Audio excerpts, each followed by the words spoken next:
nahmaduhu wa nasta'inuhu wa nastaghfiruh wa na'udzu billahi min shururi anfusina wa min sayyiati a'malina. Asyhadu an la ilaha illallah wahdahu la syarika lah wa asyhadu anna Muhammadan abduhu wa rasuluhu alladzi la nabiyya wa la rasula ba'dah. Allahumma shalli wa sallim wa barik ala Muhammad wa ala alihi wa sahbihi wa man tabi'ahum bi ihsan, amma ba'd.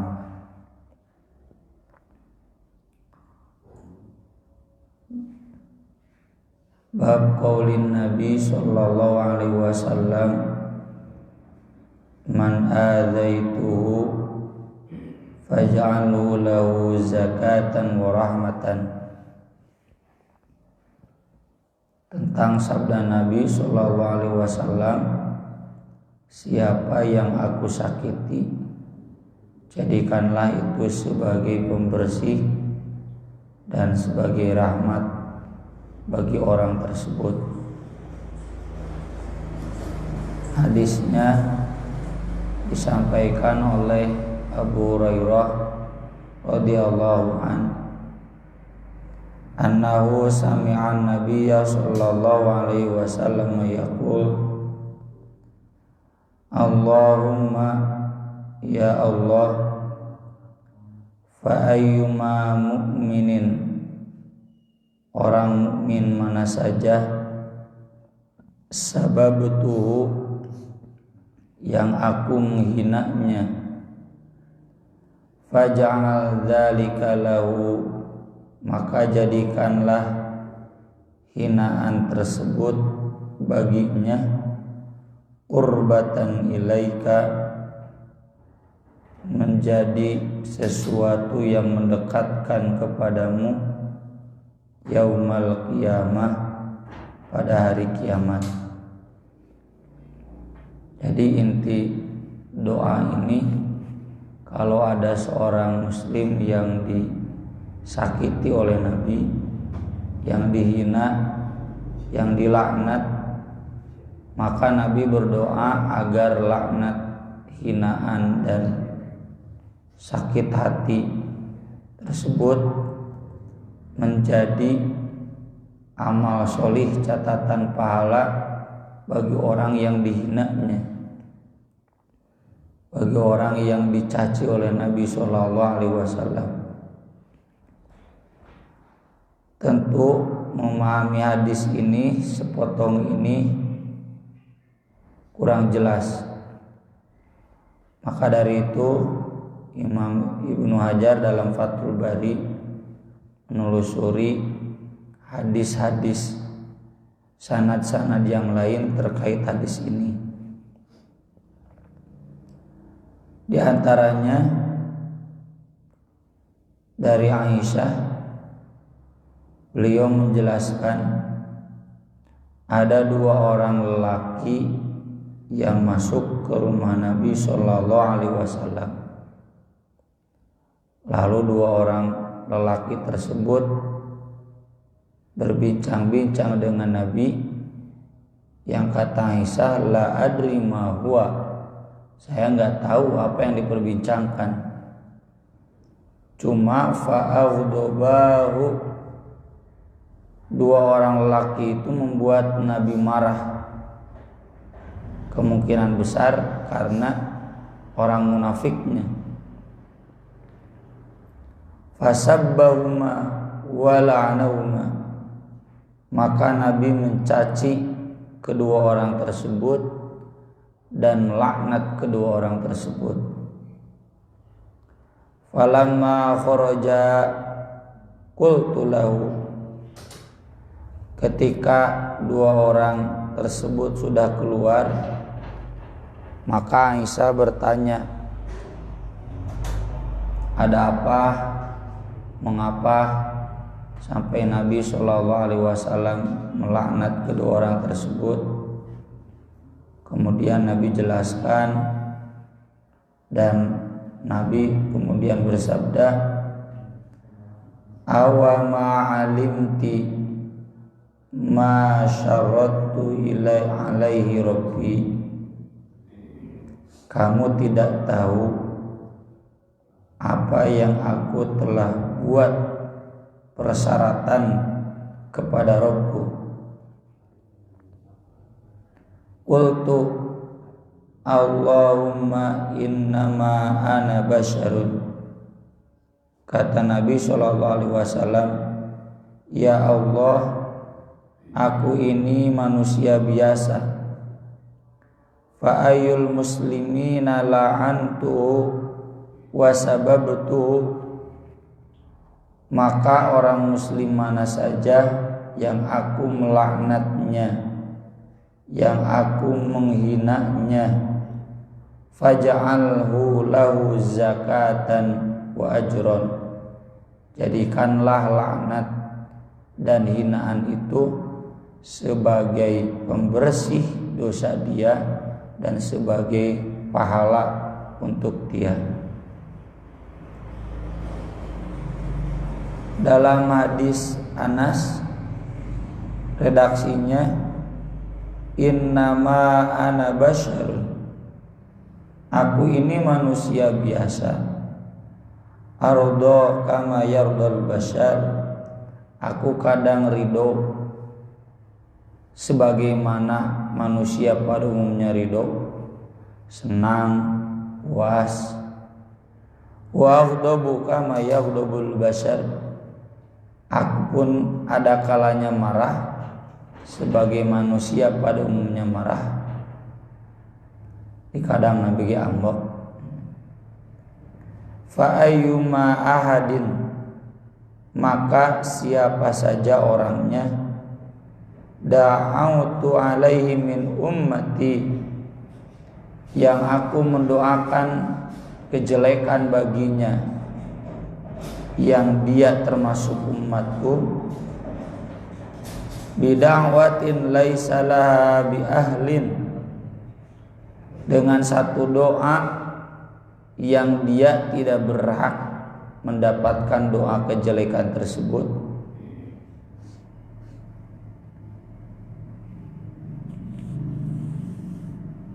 An yaj'alaha lahu tahuran wa zakatan wa qurbatan yuqribu biha minhu yaumal qiyamah. Jadikanlah doa kejelekan itu untuknya penyuci, pembersih, dan sesuatu yang mendekatkan dia kepada Allah di hari kiamat nanti. Nah, di sini jadi catatan apa yang dimaksud laisa laha bi ahlin, orang yang tidak berhak mendapatkan doa kejelekan, mendapatkan laknat, mendapatkan hinaan. Karena nanti pertanyaannya, mungkinkah Nabi SAW salah dalam melaknat seseorang? Mungkinkah Nabi SAW keliru dalam menghina seseorang?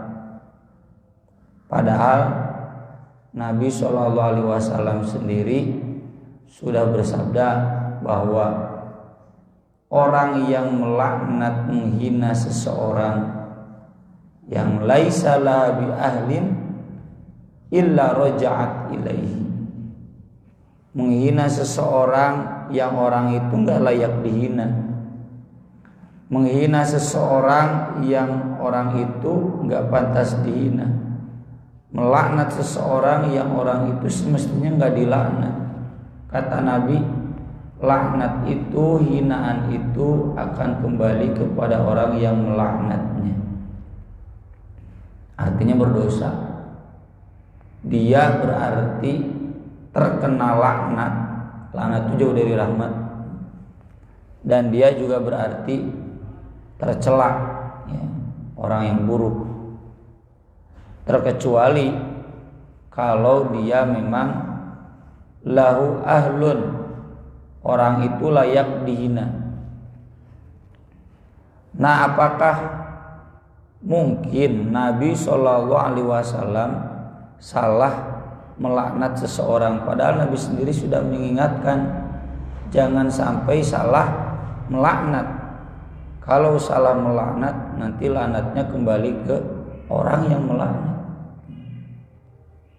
Berbuat dosa artinya. Jadi kalau Nabi mengajarkan ke umatnya hati-hati, jangan melaknat orang yang tidak boleh dilaknat, tidak layak dilaknat, maka kenapa Nabi Shallallahu Alaihi Wasallam sendiri mengamalkannya?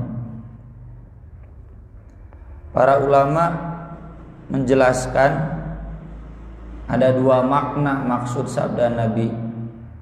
Orang yang Nabi laknat tapi dia tidak layak untuk dilaknat. Intinya adalah mustahil Nabi Shallallahu Alaihi Wasallam melakukan dosa besar. Kalau melaknat itu kan sama dengan melakukan dosa besar, menjauhkan dari rahmat. Nabi itu maksum, terjaga. Kalaupun beliau keliru, langsung saat itu juga datang teguran. Dan kita nggak tahu ya, ada yang ditegur oleh Allah terkait Nabi salah memarahi seseorang. Makna yang pertama, maksud laisa labi ahlin itu indaka fi batini amrihi, menurut engkau di balik urusan yang sebenarnya. Adapun dalam konteks az-zawahir yang nyata, memang orang itu layak dilaknat. Jadi Nabi SAW melaknat si A, pastinya si A itu memang layak dilaknat. Nabi menghina si B, pastinya karena si B itu layak dilaknat secara dohir. Tapi secara batin Allah yang lebih tahu. Dan manusia tidak dihisab secara batin, tapi secara dohir. Inna anzalna ilaikal kitaba bil haqqi litahkuma bainan nas bima aurakallah. Ya. Kita berhak menghukumi manusia, menetapkan hukum, memvonis di tengah-tengah masyarakat seukuran yang diperlihatkan oleh Allah. Selebihnya dari itu kita tidak akan dihisab, tidak akan disalahkan. Contoh, ada dua orang yang bersengketa datang kepada Nabi SAW memperebutkan hak tanah. Kata si A, ini tanah milik saya dulu yang menggarapnya, anu maculna panggulana macul lahan ieu teh abdi. Kata si B, ini tanah milik saya datang ke sana, ini lahan belum ada yang menggarap, mana buktinya? Maka saya garap, ya. Dan berarti jadi milik saya. Kan cekolot baheula ge nya, baheula nu balaleungan loba tanah teh kuncina naon? Pakuat-kuat macul. Oh baheula mah teu cenah yang boga tanah, asal kuat macul we. Nah nu kuat macul lega, berarti tanahnya lega. Seperti saya dulu ketika masih muda, ketika masih kuliah di Bogor, itu sering membina ke Persis yang di Jonggol, menawa listrik. Aya listrik kan ti lurah. Mun adan ya Allah sholat cepret. Ya adan teh tong tarik teuing. Di Jonggol sinyal eueuh. Ya. Enggak ada sinyal HP enggak ada. Kalau muka itu teh geus separate di dunia. Listrik aya di desa kan kitu. Pakai adan aya ala sholat tarik teh ngejepret. Mun pengajian teh lamun teh hiji we. Di sisi mah poek, dina rondotan mah kapangi. Jadi urang teh asa ceramah kan eueuh we.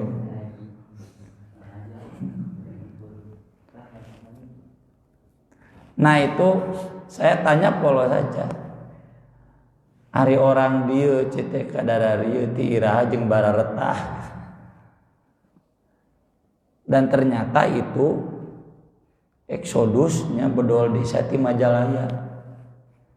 Makanya orang SI wungkul Majalaya mana SI? Majalaya Ciparai, Sarekat Islam. Orang SI wungkul di rumah-rumahnya itu logo SI. Nah, ustadznya yang di Majalayanya SI kemudian gaul di Bogornya dan orang Persis kemudian jadi orang Persis. Jamaahna nuturkeun Persis tapi logo di mana melobakeun SI. Jawabannya karena dulu zaman Pak Karno ya di akhir pemerintahan beliau mempersilahkan ini jonggol untuk digarap siapa saja yang mau pek. Tukana tete kebijakan tete daya istilahnya saya enggak kenal nih. Tahun 60-an. Ini ti aya nu kadarari teh. Bapak cenah ti Majalaya pindah ke dieu. Tur sama menceritakan ya. Di sana mereka betah karena mereka petani ya. Dan lahan pertanian ada bahkan dulu ablag balalu ngarta kaldan lebah tanah. Sok sanajan cek sim geuring mah nya teu kaharti we da. Mobil teu bisa asup. Ya. Kecuali mobil gunung teh nya. Jalan lagi jalan ti tonggo. Jalan nu biasa mah. Saya setiap ke sana naik motor oge ojek 50.000 ya. Eta oge hese neangan teh ngadaguan 10 ke cenah si itu sugan kersaeun urang teh di Cipanas teh cicing begitu antara masukna teh Cipanas. Jadi ini dua orang ini bersengketa masalah tanah. Kata Nabi, mana buktinya? Kemudian Nabi memutuskan tanah ini milik si A. Tapi kemudian kata Nabi SAW, saya memutuskan berdasarkan yang saya tahu, berdasarkan bukti. Dan mungkin saja salah seorang di antara kalian lebih lihai memanipulasi bukti, maka siapa saja yang aku putuskan ternyata keputusan itu tidak tepat bagi orang tersebut, jadi umum bukan kasus itu saja, maka itu hakikatnya aku memberikan untuknya potongan bagian dari neraka. Jadi di sini Nabi SAW membedakan antara hukum dohir dan hukum batin. Nabi mah memutuskan sesuai fakta, tapi kan ieu fakta teh sahanunya geus direkayasa nya ku mafia peradilan. Tapi Nabi tidak akan berdosa karena Nabi memutuskan berdasarkan fakta. Cuma kalau seandainya fakta itu ada yang direkayasa, maka hakikatnya Nabi memberikan bagian kepada dia, bagian neraka. Eta ada sahabatnya dikitukeun sieun. Cek si ate nyape katuh jeung si B bisi salah. Cek si B malah pekeh jeung si A di pamunggu. Mun diurang kan ya. Haget-haget. Nah itu jadi memang ada ya dalam konteks dohir dan konteks batin. Maka yang dimaksud hadis ini, yang Nabi menghina dia, yang Nabi melaknat dia, yang Nabi memarahi dia. Dalam riwayat lain jalatuhu, yang Nabi menghukum dia berdasarkan bukti yang dohir, memang dia layak dicaci, layak dihina, layak dilaknat, layak dihukum. Cuma aslinya dia sebetulnya enggak layak dihukum. Maka Nabi SAW berdoa, dan doa Nabi pasti dijabah. Semoga salah hukuman itu, salah hinaan itu, salah laknat itu jadi pahala buat yang dilaknatnya.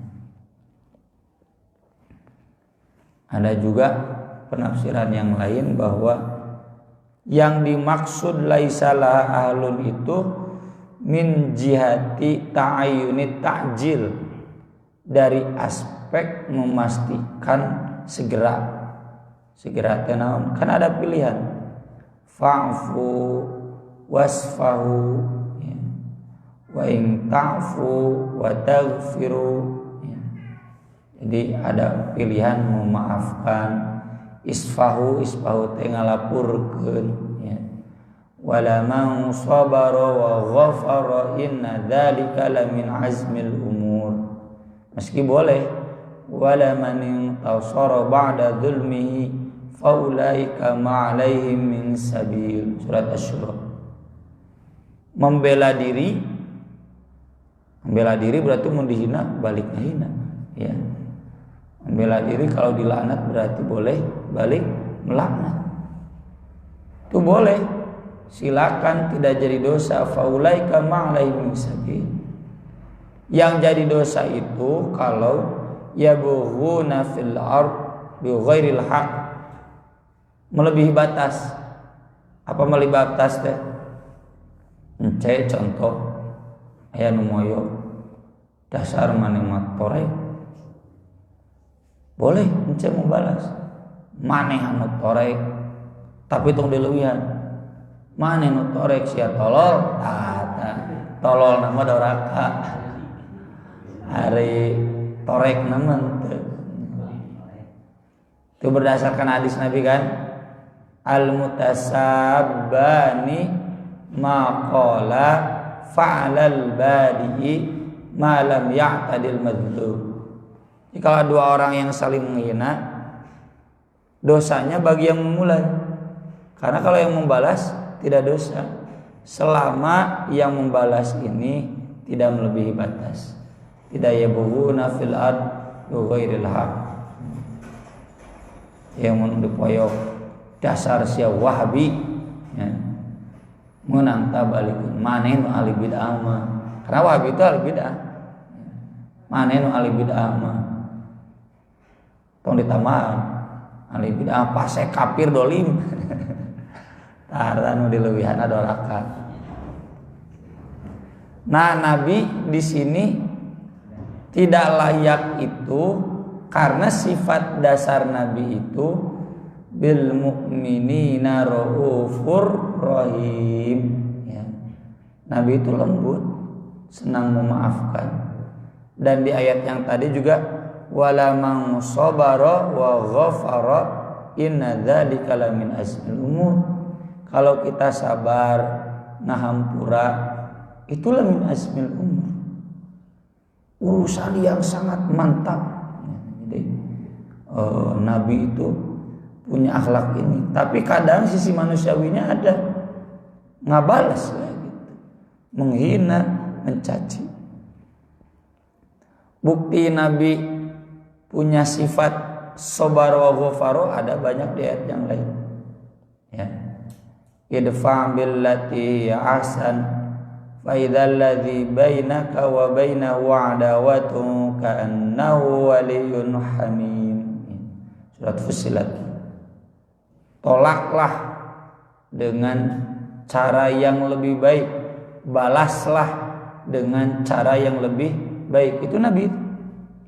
Hingga orang yang tadinya musuh menjadi sahabat yang paling dekat. Umar bin Khattab kurang kumaha musuhan Nabi. Tapi kan Nabi tidak dibalas dengan kekerasan, dengan hinaan.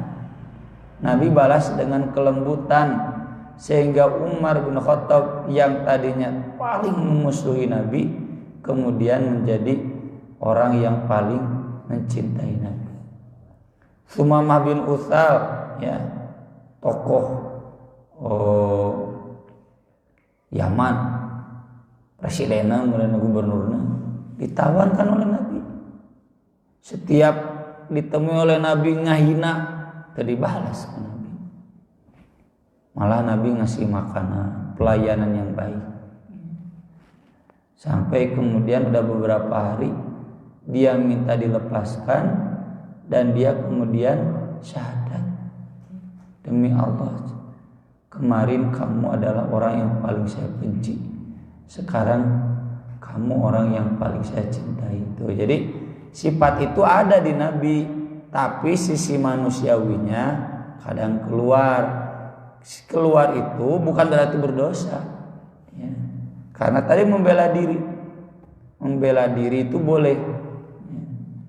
Nah, seandainya apa yang Nabi lakukan itu kurang tepat untuk orang yang Nabi hina itu, maka semoga hinaan Nabi itu menjadi pembersih dosa orang yang dihinanya.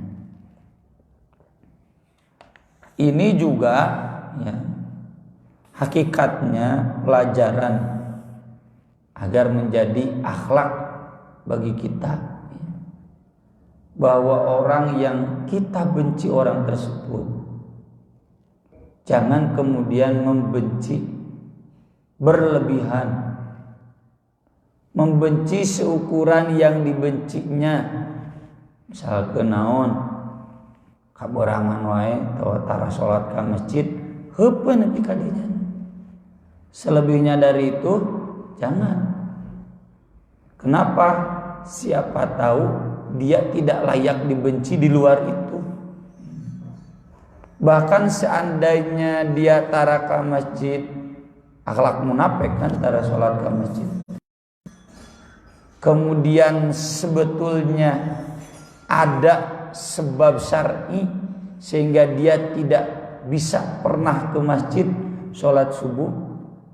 Nah, kita kembalikan kepada Allah. Jadi seperti yang Nabi sabdakan di hadis yang lain, cintailah hubbamma, bencilah dhammamma sewajarnya. Jadi hakikatnya ini Nabi mengajarkan akhlak kepada kita agar tidak benci berlebihan, juga tidak mencintai berlebihan. Dalam riwayat lain, ya, Nabi SAW menyebut kafaratan lahu yaumal qiyamah, jadi kifarat buat orang itu. Dalam riwayat lain jadi sholatan wa zakatan wa kurbatan, jadi sholawat, jadi dihina ku Nabi. Kalau orang itu ternyata tidak layak dihina, jadi sholawat dari Nabi buat orang itu. Zakatan wa kurbatan.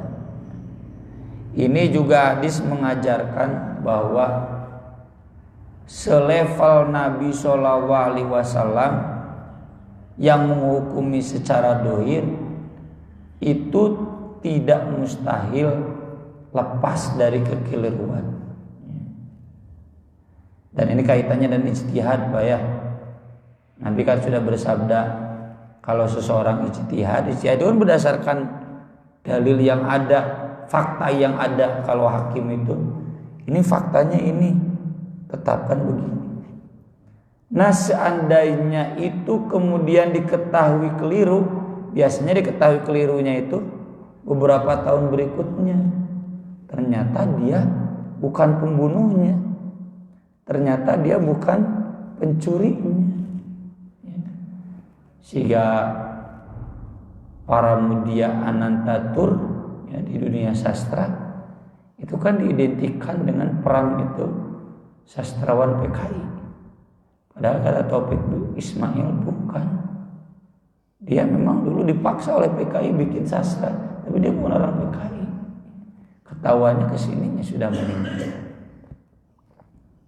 Nah, jadi orang tua kita dulu yang melaknat para mudia Anantatur, ya lihat dohirnya, tidak salah, cuma kurang tepat sasaran. Atau kalau dalam konteks fikih, dalil dohirnya sekarang begitu, tapi oleh generasi berikutnya kemudian ketahuan dalil itu keliru.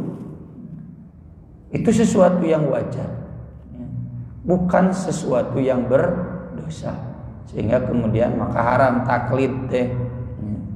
Tong ningalipun aku ulang urang baheula salah, datanya dulu segitu, sekarang ketahuan ada data-data yang baru berdasarkan dohir, nggak apa-apa, tidak jadi dosa. Dan ini juga mengingatkan kita ya terkait akhlak di dalam Al-Quran. Contoh di surat Ibadur Rahman, wa idza khatabahumul jahiluna qalu salama. Ibadur Rahman itu yang dirahmati oleh Allah, yang disayangi oleh Allah, penyayang, adalah orang-orang yang apabila dihina oleh orang-orang jahil, qalu salama, mereka menjawab salam, jawabannya baik. Dalam hadisnya kan dijelaskan, kalau dia dilaknat, dia malah mendoakan kebaikan.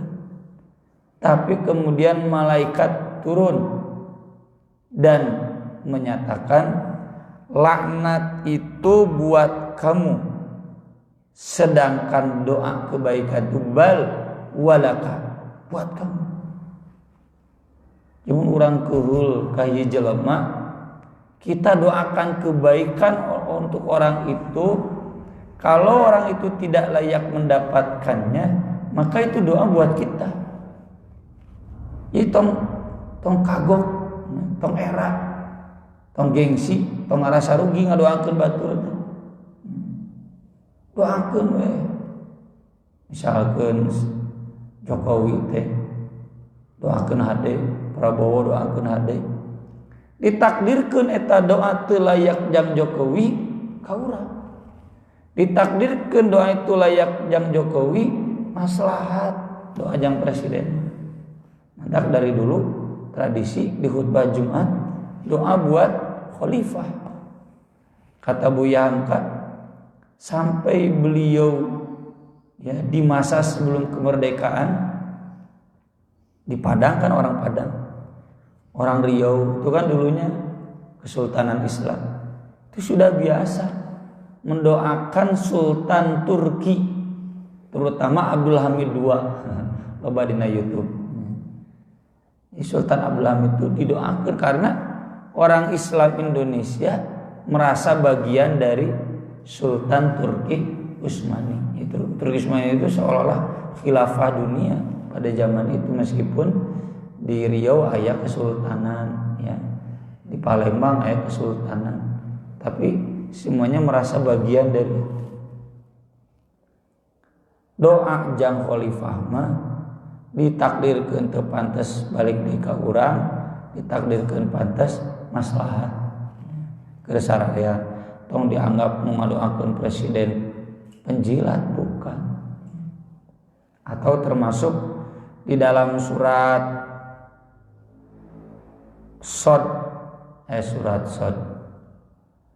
surat Al-Qasas 28 disebutkan kan di sana, wa idza sami'u lahu wa a'radu an wa qalu lana a'maluna wa lakum a'malukum salamun alaikum la nabtaghil jahilin. Kalau mereka mendengar hinaan, cacian, a'radu an, EGP gitu, berpaling, kudu riweuh. Kecuali kalau hinaan itu sebagaimana Nabi sabda kan terkait agama. Terkait agama mah Nabi SAW panghareupna. Jadi ngahina pajagalan terkait agama lain, terkait atuh masjid mah panghareupna. Begitu ngahina ka urang tinggalkeun. Lana a'maluna wa lakum a'malukum, amal urang jeung amal marane masing-masing. Salamun alaikum, semoga kalian selamat. Jadi ngadoakeun kanu moyok teh la nabtaghil jahilin, kami tidak akan berurusan dengan orang-orang yang bodoh. Dan doa-doa seperti ini nanti dikembalikan oleh Allah kepada orang yang berhaknya. Jadi intinya sekali lagi, doa Nabi SAW ini hakikatnya untuk mengajari kepada kita bahwa mencaci, menghina itu pilihan terakhir. Pilihan terakhir, terpaksa. Meski demikian tetap saja jangan kemudian diyakini bulat 100% bahwa orang itu layak dihina. Siapa tahu ya, ada 1% yang kita tidak tahu sebetulnya orang itu tidak layak dihina, maka sewajarnya saja. Apalagi kalau sampai mendendam, sampai mati, itu bukan akhlak seorang muslim. Itu saja yang bisa kita bahas pada pagi hari ini, mudah-mudahan bermanfaat. Aku qouli hadza wa astaghfirullah li wa lakum. Subhanakallahumma bihamdik asyhadu an la ilaha illa anta astaghfiruka wa atubu ilaik. Wassalatu wassalamu ala Rasulillah. Wassalamualaikum warahmatullahi wabarakatuh.